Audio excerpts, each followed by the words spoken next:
Hello and welcome to the Just Got Played Holiday Shopping Guide, where we're going to recommend to you board and card games at 3 different price points. All right, let's get started with our first category. For our first category, I'm going to talk about games that are $20 or less.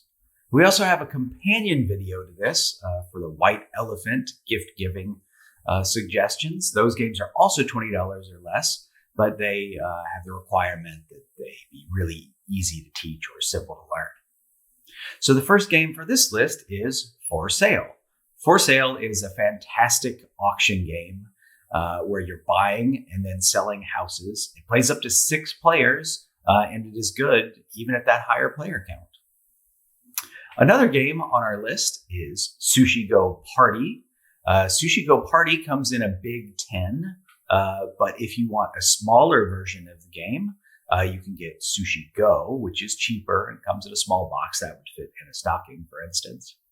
But Sushi Go Party, you are drafting these cute little different pieces of sushi every turn and scoring points over a series of rounds. Again, this one also supports a lot of players and plays well at the higher player counts. And my last suggestion is The Crew. So there's 2 versions of The Crew now. There's the original, The Quest for Planet 9, and the new one, Mission Deep Sea. And this is a cooperative trick-taking game. So if you know a gamer that grew up maybe playing trick-taking games like Hearts or Spades or Bridge, this might be an interesting one for them because being a cooperative trick-taking game, it is something new and refreshing. I mentioned there are 2 versions. The original version has been on sale. The Quest for Planet 9, the original version, has been on sale for as little as $5 recently. So definitely check that out. Now, I just listed 3 games that are very popular. And what that means is the gamer that you are trying to get a gift for may have already played these or maybe already owns these. So you may want to check and see. If they haven't played these and they don't own these, those are great suggestions. But if they have, then we've got some other suggestions for you too. So I'm going to pass it over to the next person. Hello, this is Eric. I'm Tiffany. We are Terrific Base Gaming, and we are with Just Got Played. Indeed. And today we're going to talk about our, what is this, a holiday shopping list? Is that what we're doing? The gift giving guide. Oh, gift giving guide, indeed. So these are going to be our choices for the under $20 to $25-ish range. I'll go ahead and kick us off. So my first game I'm going to talk about is Targi. Targi is a very small game. I don't know if you can see it up here or over there. Yeah, perfect. You got Can't it. make the fingers work right. All right. So anyway, Targi is a strictly 2-player game. It's a very small box. Not a whole lot in the box as far as it goes. There's like a deck of cards, a little mat that it's cardboard. It's not fancy, but it's a little board that you put things on, and that's about it. Player character pawns. Your pawns, right? The basic point here is, without getting too far off target, as it were, is that there's a grid on the board, and so like you take turns putting your workers out, and then once everybody's workers are out, you get the things where they where they intersect on the ups and downs. And I know that doesn't make any sense at all, just me talking about Clear as mud. Exactly, which is exactly what I was aiming for. So we're doing good. Yeah. All right. But really, I think there's a lot of game in here. It's surprising how much actual game is in this little package. And I think a gamer's really going to enjoy this. If they've never played it before, I know this is kind of on the older side, down with cold or new. But this game is fantastic. For 2 players, you really get into the game. There's a whole lot of game there, a lot of replayability, and there is an expansion as well. If you play that much that you're like, wow, I just need more of this game. Don't you think? Yeah, I think it was a great game. All right, excellent. Several times. And what's your choice? So for my choice, I picked really any of the unlocks. So I really like escape rooms. I'm not good at them. I'm awful. That's not true. No, I'm really terrible. Don't take me. Please take me, but don't take me because I will lose. But you for have us. so much fun. I do. It's phenomenal. I'm not going to get distracted. Then you're always a winner. Thanks. So I love escape rooms. I'm about as good at the unlock games as I am real life escape games. So this is not coming from someone who's really good at these. So if you haven't gathered, Unlock is a series of escape rooms in a box. And you start and you just have all of these cards that are numbered, different numbers. And as you look at the cards that you've unlocked, you find clues and you put things together and you try to combine things and you then get a new number for a new card and you see if using the screwdriver on the log actually unlocked the door for you so you could go through. And does that open something, or is that a distraction and now you've lost time? This is a game that uses an app. So you'll have your phone available and it'll be playing ambient music and be making sound effects as you go. So it kind of makes it a little bit more immersive, which I like. But it's a fun way that you can get a lot of people to the table and involved in a game without having to go through a really long rules explanation.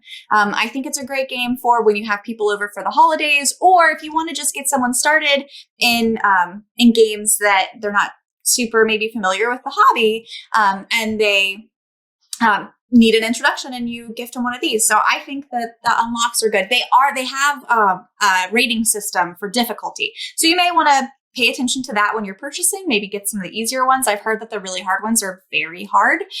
We've played some of those. Have we? They're very hard. Yes. To be fair, the easy ones are very hard. Yes. We've never won one in the time They're limit. supposed to be done in 60 minutes. We have not once. We have seen that in our rearview mirror and beyond many times. We have talked to people who said, "No, I finished them in 60." Well, good for you. Good for you. Mm-hmm. Yeah. We just have fun. We have fun for an hour and 45 minutes. So right. Shut up. We get our money's worth way more than those guys that finished it in 45 minutes. So, yeah. So I really like the unlocks. I would say you can't go wrong, but some of the stuff in it really make you frustrated. I'm just saying, there's no harm to your pride if you need to look something up every once in a while. It's okay. It's okay. It's going to be all right. It's all about the fun. Exactly. Okay, so the last game we're going to talk about today is a game called Welcome to. It's traditionally called a roll and write, although this is more of a flip and write. I know I'm probably getting into some pretty technical nerd terms for some people that might be watching this, but the basic point is there's a deck of cards and it's going to have different abilities on it as well as a number between 1 and 15. And everybody has their own sheet that they're going to write, and it's basically 3 little neighborhoods, right? And you have to put these numbers into these houses as they come up and you choose them, but they have to be by the end of the game, they have to be in sequential order. So you have to kind of pre-plan what you're doing there and take some chances as far as, well, I can probably squeeze 3 numbers between 11 and 15 in here, I guess, when 2 If I get really lucky. If I get lucky, yeah. So there's a whole lot of that. It's mostly a solitaire game, honestly. The only thing that really anybody interacts with is there are some common goals. But the first person to get them gets more points than everybody else who can still get them anyway. So it's a whole lot of almost solitaire. But at the same time, you can literally play with as many people as you want to. All you got to do is print out enough sheets for everybody, and you can literally play with 100 people. So it might be a little hard if not everybody's a gamer with somebody trying to administer everybody. No, you can't put that there. It has to, no, you can't do that. Now you're out of order and all of that kind of stuff. But really, if you get a bunch of gamers in a room, you just start flipping cards and everybody writing stuff down. And it goes really smooth. It's a really enjoyable game where you don't think there's going to be one. You're like, all I'm doing is writing numbers in houses. Well, yeah, but sometimes they have swimming pools. Sometimes they have swimming pools. And then sometimes you get bonus points for that. Yep. Sometimes you get a park. Yeah. Lots of cool stuff. And as a side note, this game is available on Board Game Arena if you want to give it a try before you purchase. Yeah, that's a good point. We've actually played a lot of games on Board Game Arena, of this specifically, as well as, of course, many others too. Yeah, but this is a great one that we pull up. And I do think that it's one of the ones that you have to have a membership to start the game. So it's not free if you don't have a membership. That's probably true, but you just PM me. I'll start the game for you. We'll play with you. Hey, Merry Christmas. Merry Christmas. We're always down to play Welcome to. Absolutely.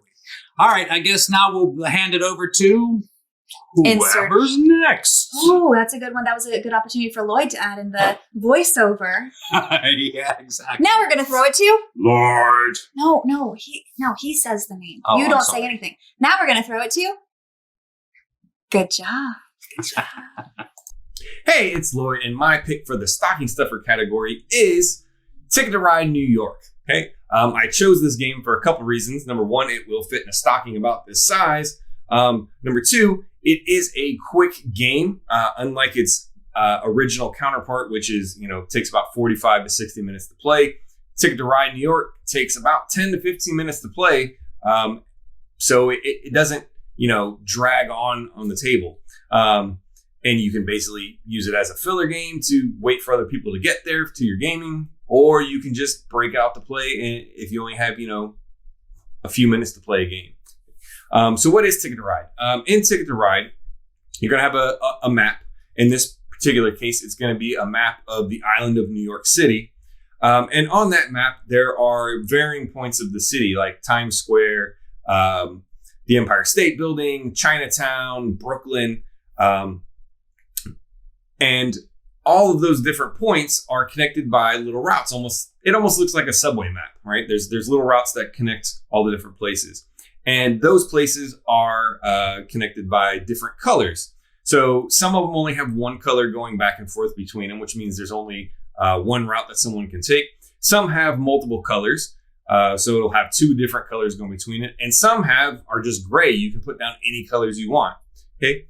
So on your turn, what you're going to do is you can draft some cards from the display, and those cards are going to match different colors on the route. Once you have enough of a particular route on your turn, instead of drafting cards, you can instead place cards down to connect the route. So if there was 3 blue needed and you had 3 blue cards, you could play 3 blue cards and put down 3 of your little cabs to connect 2 different spots on the map. So how do you know what to do? Well, the game actually gives you destination routes. So at the beginning of the game, you're going to get 2 of these cards, and they may say to connect 2 different places on the map, like Chinatown to Wall Street. So it'll show you on the map what you need to connect, and you can choose to keep both of those cards, only take 1. And then throughout the game, you can get more of those cards. Those cards are worth a lot of points if you complete them. They're worth a lot of negative points if you don't complete them. So you only want to take what you can. So it gives you some interesting choices on your turn. Do I play it safe and not take any more routes and just connect random routes to get points?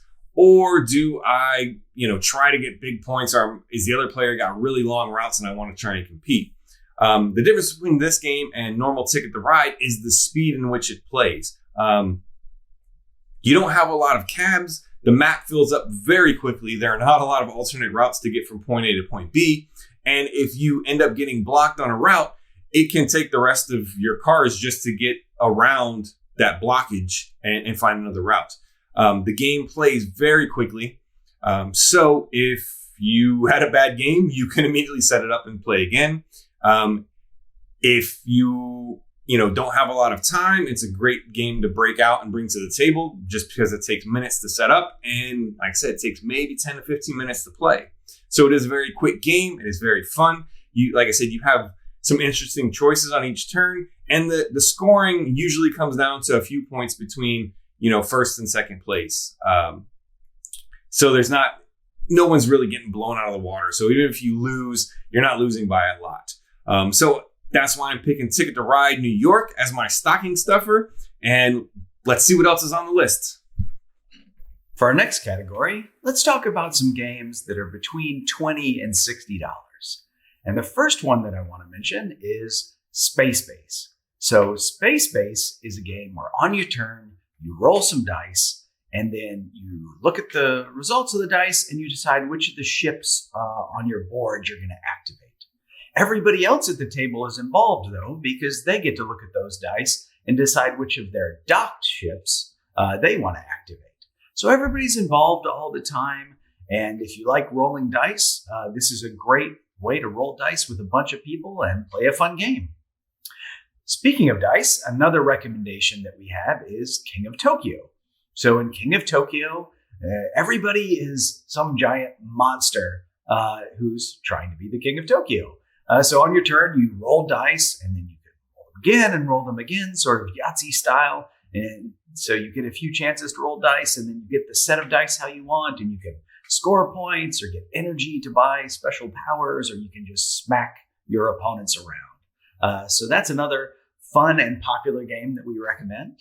And next is Lost Ruins of Arnak, which has been a very popular game this year. It was nominated for one of the biggest awards in board gaming. So in this game, it's got a lot of different elements. There's worker placement as you're sending your archaeologists out. There's deck building as you collect artifacts and items and put them in your deck. As I said, very popular this year. It's a new game. So if you have a gamer who likes those type of games and hasn't played that, this might be a great gift. And lastly, we have Wingspan. So Wingspan makes for a great gift because it's a beautiful production. Each one of the cards is individually illustrated for the birds. It comes with a little bird feeder for rolling dice. There are eggs in there that look like little candies almost. So very good production. And it's also a good light engine building game where you're collecting all these birds to put in your aviary. And they just recently announced that they've sold 1 million copies of this game. So again, gamers may have played this or own it, etc. So definitely check all those games that I just listed if your gamer already has them. And if they do, here's some other suggestions. Okay, let's talk about a couple of games in the mid-range category. So, Tiffany, what do you got? So for my first, I was so shocked. I was like, I don't know what I have. No, I know now. I'm not panicking anymore. So the first game that I picked in this category is Jaws of the Lion. We are huge Gloomhaven fans. Huge. We owned 2 copies of the game at one point. That's how much we loved it. And we played through the campaign for about 1.5 to 2 years, where we were doing the heavy lifting of taking the box down, but also sorting out of the cards and keeping everything organized and tracking our party. We even had a couple of different parties that were going and adventuring. Love that game.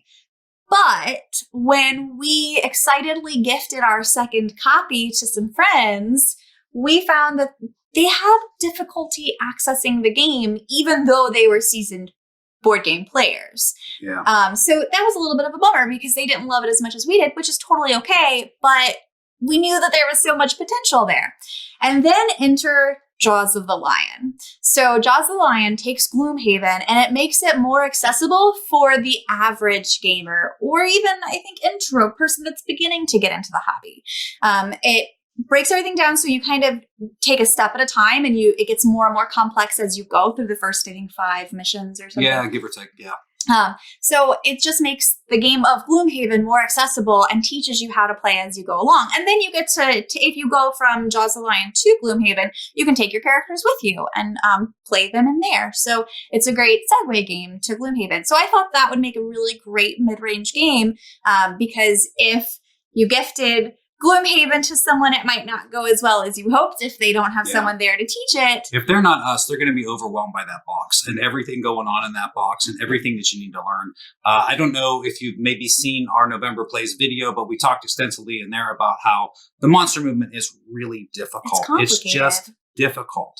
I've spent a lot of time trying to memorize all of that, and I think I'm about a 98% right kind of person, but somebody just jumping into that it's a lot. And Jaws of the Lion just starts you off at a much slower pace instead of throwing you just into the ocean and saying swim. So it's a really good intro to the game. I agree. We have gifted it to people. Yes. We'll probably continue to do so. It's just a really good intro to the whole system, which is fantastic. Absolutely. And yeah, a great way to get them into the much deeper and richer world of Gloomhaven and then Frosthaven. Yeah. When it comes out when later. It's here. Yeah. Yes. March, come on, March. Nerd. Yeah, I know, right? Well, that's one. What else do you got for us today? So my second game that I picked for this category, and it's kind of a little bit of a fudge or a cheat, was Underwater Cities. So it's because I lumped everything together. I know, but you can still buy all the separate pieces. You can, and that's why I put it in this category. So let me tell you about Underwater Cities. Underwater Cities is a really great worker placement game where you are using your cards in order to take actions, and you kind of have to make some really difficult decisions because if you match your card to the action space, you get bonus stuff, but maybe that's not the place you need to go this turn. Maybe you really need to go over here and your card doesn't match that. And so, what do I do? Or somebody went to that spot, now I can't can't go there anymore. Now I have to do something totally different. It's just a really great worker placement. It can take a while at higher player counts. I will add that in, but that's never scared me away from a game. So I'm totally okay with that. So I love this game. I love Underwater Cities. So I think that if you're looking in the mid-range to purchase a mid-range game for someone and they like worker placements, Underwater Cities is a great game for them if they don't already have it. If they do already have it, you can get them the expansion. That's Underwater Cities. New discoveries. New discoveries. Not nude discoveries, because that's what I thought at first. That's not it. It's new discoveries. That's my own personal board game collection. So this also fits into the same price range. So that's why it's kind of, I'm a little bit cheating, because if you were to buy all of this stuff, it would be in the third price range. But I'm saying just buy one of the three options. So you can get them this expansion. The expansion comes with nice upgraded components for the boards. The player boards are fantastic. They're double layered, so it really nooks everything that you put on them in there. Settles very in nicely. Nice. I mean, it's worth it just for the boards, honestly. Right. It's really good, and it adds more to the gameplay as well. And so let's say that the person that you're buying for has phenomenal taste, and they already have both Underwater Cities and the expansion. I think you should spring for the upgraded components, which again falls within this same price range. They're available from. You can get. I think we got ours off of Top Shelf Gamer, but you can check out Meeple Source and Board Game Geek Store. And just generally speaking, when we were talking amongst ourselves about this particular list, Tiffany actually brought that up about just blinging somebody's game out. Yes. And this didn't actually technically make a list. But I think it's fantastic. It's a great idea. Does somebody that you know love Tzolk'in? You can get all kinds of upgraded stuff for Tzolk'in. Do they like Great Western Trail? You can get these nice like acrylic overlays for the stuff. I mean, you Terraforming can really, Mars. You can get there's so much boards and stuff for Terraforming Mars. So I think that's just a really great idea in general. Is just looking at the possibility of upgrading somebody's game that they love, because there's nothing better than playing this pimped out version of your favorite game. You're so proud and you're happy. So yeah. I just wanted to shout out, because not only for this one, which they are fantastic for this one, but for all games, it just makes a richer experience for something that you already love. Yeah. I know I would love to get upgraded components for Christmas. I would love that. In fact, I should add them to my Elfster. If anybody wanted to buy me, maybe you want to buy me some upgraded components. I really love blinged out components for my games. It makes it that much better. Yeah, I think that was the last one for this category. Yeah, that's right? all of our mid-range categories. So now we'll pass it along to. Oh, good. I thought you were moving your mouth, so it'll be like it came out of your mouth. It'll be like I was saying. That's smart. Good. Oh, best video yet. Hey, it's Lloyd again, and my pick for this category is Marvel Legendary.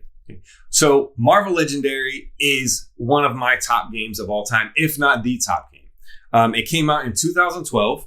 It's got dozens and dozens and dozens and dozens of expansions. Some of them are big boxes that have hundreds of cards, and other ones are smaller boxes that only come with a few characters.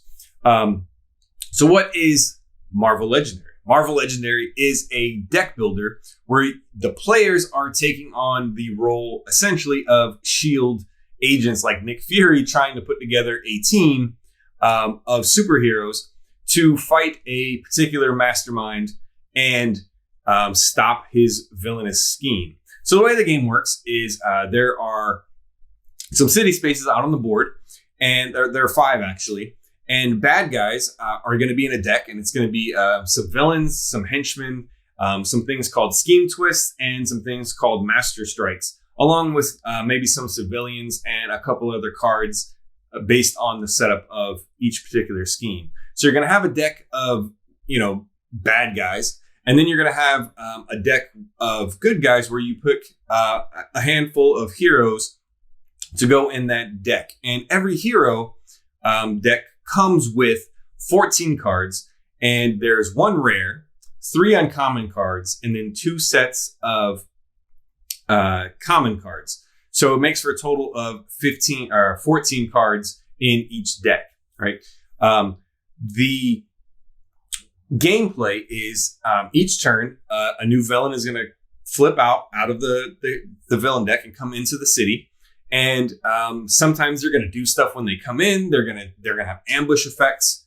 But essentially what they're going to do is every turn, a new bad guy is going to come out and he's going to keep sliding the other bad guys through the city. And some guys are going to activate when they get to different city spaces. Some of them are going to have like really bad things if they make it to the end of the track and escape the city. And also the mastermind himself with his master strikes and his scheme twists are actually going to attack the players. So on your turn, you can buy or essentially recruit heroes to be on your team using recruit points, or you can attack things in the city with your attack points. So there's two different currencies in this game, which is a little bit different than a lot of deck builders. So it gives you, two different options on how to take your turn based on, what you get. And it kind of sets up two different stages to the game, because in the early part of the game, you want to buy cards. In the later part of the game, you don't want to buy cards. You want to attack. Right. So this game is a co-op, and it does have some competitive elements because there are some victory points in the game. So every time you punch the mastermind and get one of his cards, that's some victory points. And all of the bad guys in the deck also have victory points. So at the end of the game, you can total up your points and see who was the best hero in the game. There's no real, winner, so to speak, because if you all don't work together, you're going to lose together. So you have to work together. You can play this game solo. It does play up to 5 players. It's got really cool artwork, and a lot of the expansions that came out later, like they're still putting out expansions to this day, 9 years later, almost 10 years later. There are dozens of expansions and dozens and dozens and dozens and dozens and dozens of characters. So once you get the base game, it comes with a lot of the staples like, Hulk and Spider-Man and Captain America and Black Widow. It comes with a lot of the staples that you see, in the movies and the comic books. And it comes with some I think 4 or 5 bad guys. So it comes with Doctor Doom and the Red Skull and a few others. And it comes with a bunch of schemes that the mastermind is trying to complete. But you can add so much to this game. Actually, looking at these two boxes here are full with probably 3,000 cards for Marvel Legendary. And that's, dozens of expansions that I've purchased over the years. And you don't need all the expansions to play the game. There are some really good expansions. There are some that are not as good. They introduce a lot of new elements with each expansion, and then they revisit some old elements that were introduced. So you can mix and match. And if you're a Marvel fan or a comic book fan in general, or you really like deck builders, this is I think a must-have game, just because it does something so different than what a lot of other games did. And it introduces a lot of different, play elements, play styles, as you get new expansions into the game. But that said, the base game, it comes with a lot of replayability, because the way you mix and match those characters together and which villain you're facing and which scheme you're facing adds a ton of replayability. Not to mention the actual villain deck, because you're going to mix in different villains and henchmen, and those can really change up how the game plays. So that is my pick. It is Marvel Legendary. This game has stood the test of time. I mean, like I said, it's one of the most expanded upon games I think I've ever seen, in the sense that they put out so many expansions over the years. At the beginning, they were doing, 1 big box expansion and 2 little box expansions every year. So that's easily, an extra 400 to 500, 600 cards that they were putting out every year, and dozens of new characters. I think they've pared it back now, and they're doing a lot of the little boxes. So you're getting about 4 to 5 new characters every 6 months or so. It's almost like how Fantasy Flight does, living card games, but you can just go crazy with this game. If you know someone who's a Marvel fan, who's a deck builder, and they don't have Marvel Legendary, you need to get it for yourself, or you need to get it for them. And they're going to love you for it. So that's my pick, Marvel Legendary. Let's see what else we got. And for our last category, we're talking about the expensive games that are over $60. And I'm going to recommend Mechs versus Minions. So Mechs versus Minions is, you can only get it directly from Riot Games, and it's like $95 plus, I think, shipping in the United States anyway. And I have to say, that is actually a cheap price for everything that you get in this box. It's a beautiful production, tons of miniatures. The character pieces come painted, high quality cards. There's just so much in this game. And it's a big game when you put it out on the table, and you've got to program your mechs every turn, and you're cooperatively working with the other people to try to beat whatever the mission is, right? So it's a mission-based game, and you can play it as a campaign over that series of missions. Something you can keep playing it afterwards, even after you've finished the campaign. So it's cooperative, beautiful production, programming. I recommend you check it out. It's been out for a few years now, so maybe your gamer that you're looking to buy for has already played it, played through the campaign, or maybe they already have a copy of it. But if they don't, this is an excellent suggestion. If they do, we have more suggestions for you. Here's the next one. Hey, it's Lloyd again, and we're at the final category, and my pick for the big bad, most expensive game is going to be The Thing, Infection on Outpost 31. Now, this game just barely made my list, and not because it's not a great game. It barely made my list because it's been out of stock for years. This game came out in 2017. It flew off shelves. It sold out almost immediately, and then it was almost impossible to find after that. Okay. But the OP Games just re-released it in the beginning, mid-November 2021.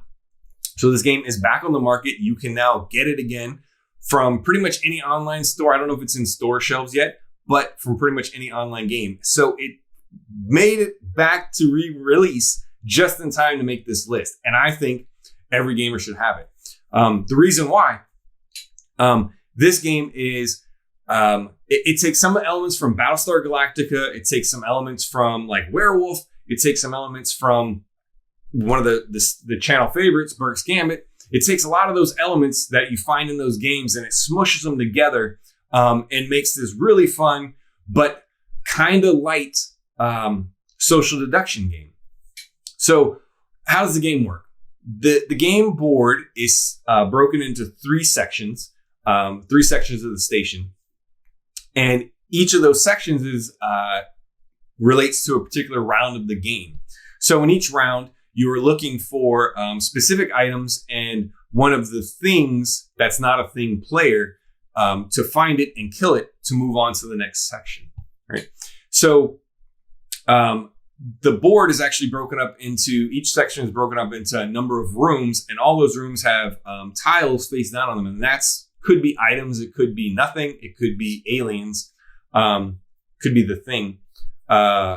And those are what you're looking for. And you don't get to look at those tiles until you complete missions, right? So the mission structure is basically a card that you flip over, and it tells you how many players you need to take with you, how many team members need to go on the mission, and it tells you what you need to do to complete the mission. So like Battlestar Galactica, there's 3 different colors of player types that are, different job categories. But unlike Battlestar Galactica, this isn't a game where on your turn you're moving around and doing stuff. Every turn the captain marker passes, so everybody gets a turn being the captain and choosing their teammates and trying to complete the mission, right? The thing is, see what I did there? The thing is that there are the thing players mixed into the crowd of potential teammates, right? So you don't know who the thing players are. But the other tricky thing, kind of like Battlestar Galactica, is the thing players don't know who the other thing players are either. So it's kind of a double blind. So it makes it a little bit more challenging for the thing player because they have to try and figure out, am I in the game by myself? Are there other thing players? And if there are other thing players, how aggressively should I play or how relaxed should I play? Should I try to pass off as a human and make it to the end of the game and try to get voted onto the helicopter and escape? Or should I try to sabotage missions so that the team loses and we destroy the base? So there's some different win conditions for the thing, and there's only one win condition for the humans.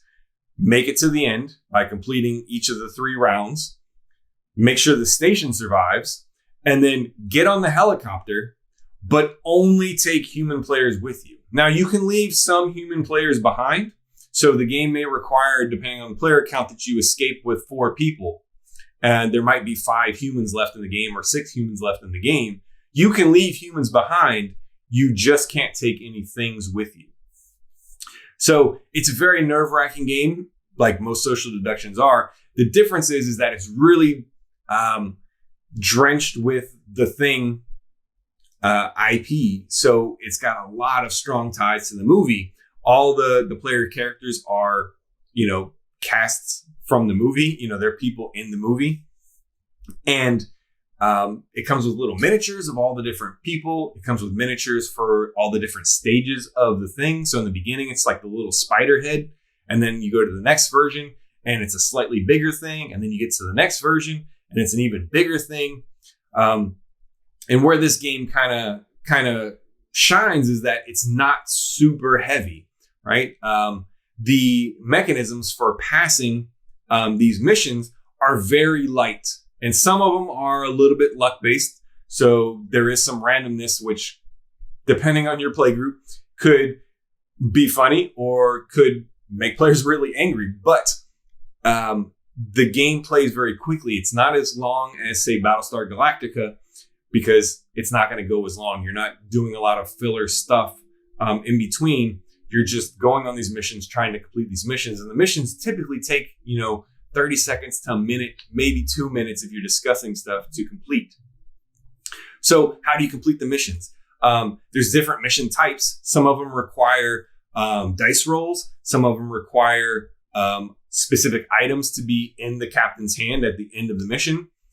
So basically on a mission, the team leader, the captain, is going to be told by the card how many players he needs to take. So it may be 5 players that they need to take, or 4 to 5 players.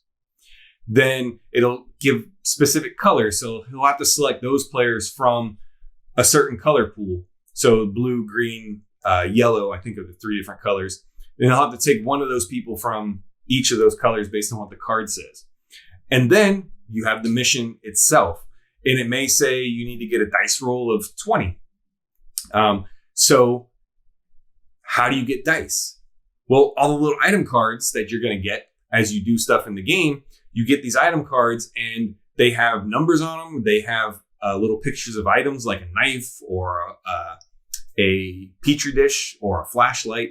And those items with the numbers are going to help you generate dice, or on the particular missions that are asking for particular items, people are going to pitch those in. The thing is that only players that are on the team that the captain chose can put these cards in. So if you take some thing players, and you're going to take thing players with you, you may get sabotaged, or they may, like a literal sabotage card, or they may throw in something else. Like they say they have a shotgun and you get a petri dish instead, but you don't know who threw the petri dish in. 2 people could have said they have a shotgun, and now you have to try and figure out which of those 2 people are lying, kind of like Resistance. So I really like this game. It has a very, very strong production value. The little minis are cool. It's got, pictures of the people, so you can recognize them. So you got McCready and Childs and all the different people that are in the movie, and they did a pretty good job with their likeness, so you can immediately tell them apart, even on the minis. Some of the minis are a little bit confusing with some of the more secondary and tertiary characters, but if you're a Thing fan and you know all the characters, you're going to recognize everybody right away. The game is super fun. It plays all the way down to 4 players, which is kind of rare with a lot of these social deduction games, and it goes up to 8 or 9 players. It is fun. And one of the cool things about this game And it's kind of like I said, it's kind of like Battlestar Galactica. In between each round, so as you complete the missions needed to get from round to round, you're going to pass out blood samples. And these blood samples are what determine if you're a human or a thing. So each round, more blood samples go out than there are players. There's more blood samples in that deck. So it's not guaranteed that every round you're going to get a new thing player. You could get one new thing player, or you could get none. One thing player can make it all the way to the end of the game by themselves and never get another thing player. So you never know. And you're always, it's got that same tension that's in the movie. You never know truly who the thing is. It comes down to a lot of like almost brawling, drag out moments where you're literally screaming at each other, he's the thing. And the thing player is just sitting back cackling because they know they've got everyone so fooled.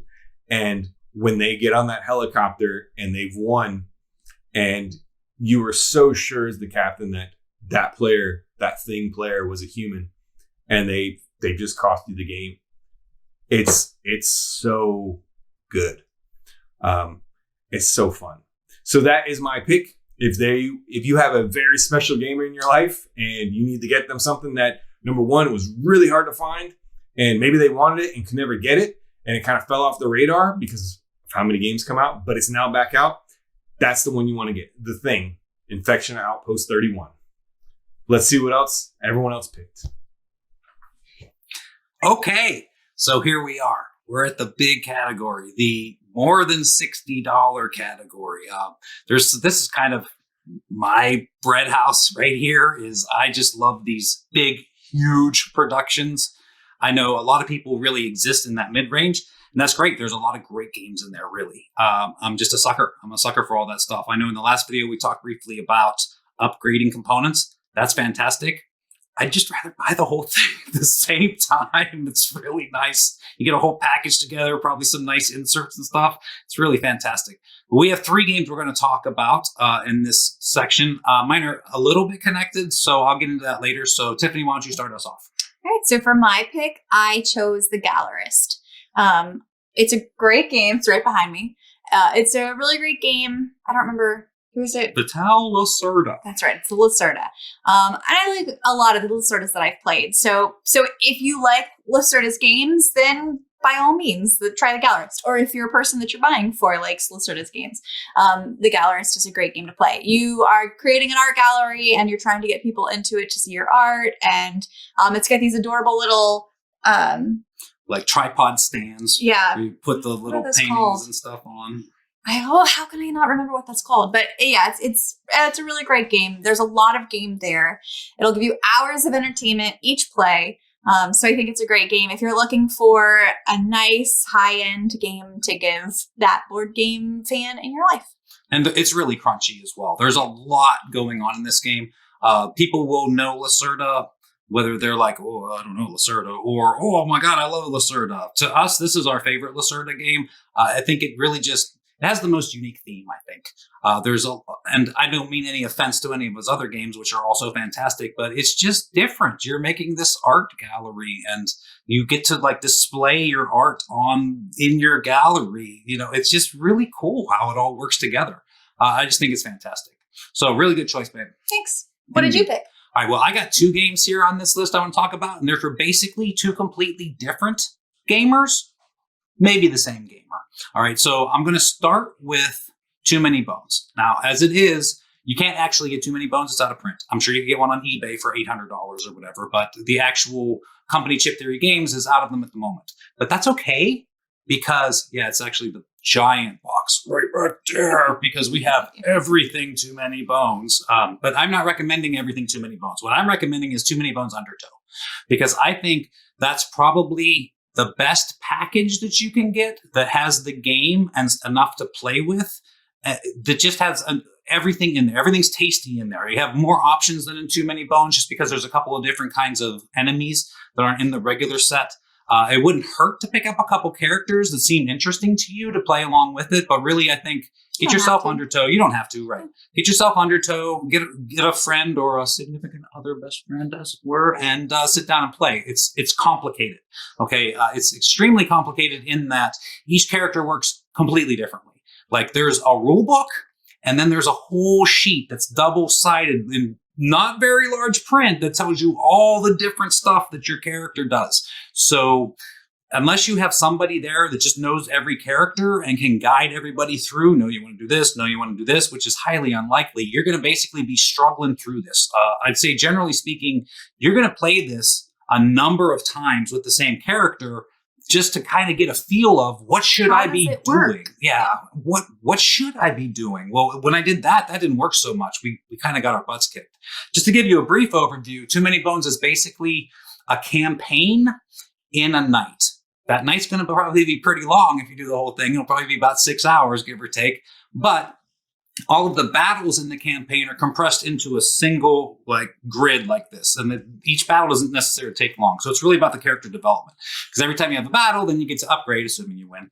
And so you're just constantly upgrading your character throughout the night to do better and better things. But like I said, it's complicated. What does this do? I don't know. There's a whole sheet that says what this just one die does. It takes up this much space on a thing. It's complicated. There's a lot going on. But it's a very well-made game. It's very well produced as well. It's very intelligent in the way that it's put together and the way that all of this does interact. It's a beast. So this is for, if you know somebody that doesn't have this, which they probably don't, because it's not that, you don't just walk into your friendly local gaming store and say, I'll take the Too Many Bones. No, you kind of get it from Chip Theory, and usually when they have a Kickstarter, so they probably don't have this. And I'm telling you, if they're a hardcore, I really want some crunchy something to do, they're going to love Too Many Bones. It's really fun. Don't you have fun? I love it. In fact, I went to, was it Gen Con? Yeah. I went to Gen Con and demoed Undertow and came home and I was like, babe, I tried this game and it's amazing and we have to get it all. Yes. And then it was and we gifted ended to up me. with the giant box. That's how we got this guy over here. I'm telling you, I started off, this was a gift that I got for Tiffany. And I started off with Undertow and 2 characters. And that was plenty. We went crazy like we always do. And ended up with the whole shebang over there. But I'm telling you, Undertow, maybe a couple of characters, you're good to go. You're going to have a lot of fun. Yeah. All right. So directly kind of opposite this, I'm going to talk about Takenoko's Collector Edition. Now, Takenoko is not a complicated game at all, really. It's kind of a simple set collection. And in the middle, you kind of have this bamboo garden. All right. And you have a gardener who moves around and gets the bamboo to grow and stuff. And you have a panda who moves around and eats the bamboo and stuff. Oh, panda. Oh, panda. And that's really about it. Then you have 3 different things that you score. The arrangement of the tiles, which you do that. One of the options on your turn is to put a tile down. So you're putting the tiles down. So one of the options is certain, 3 green tiles go like this. If you see that anywhere on the board, you score that.